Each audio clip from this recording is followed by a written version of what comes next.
ណាគូគំនូរបាំ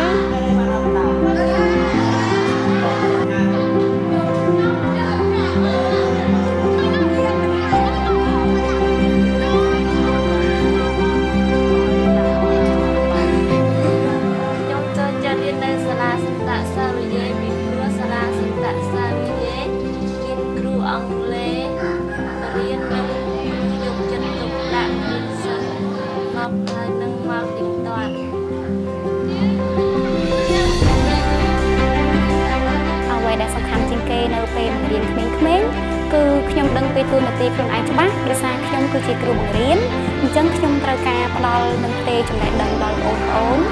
ហើយអ្វីដែលសំខាន់គឺខ្ញុំចង់ឃើញគេជោគជ័យនៅក្នុងថ្ងៃអនាគត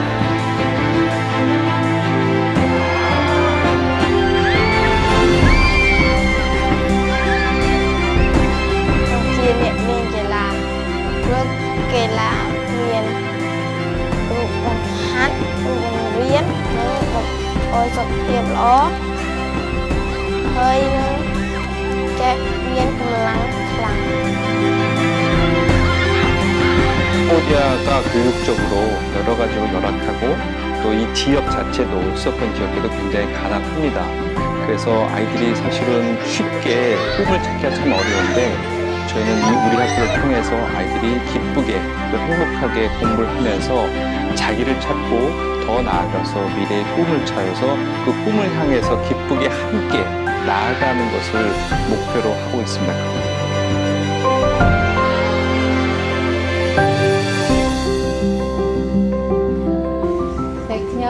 ចាត់មុខវិជ្ជាភាសាខ្មែរនិងគីមីហើយមុខវិជ្ជានេះតែធ្វើឲ្យខ្ញុំជាគ្រូហើយក៏បង្រៀនសិស្សរៀនកុមារនៅបច្ចុប្បន្នបានហើយក៏មិនអោយកុមារនៅបច្ចុប្បន្នគ្មានការសិក្សាទេ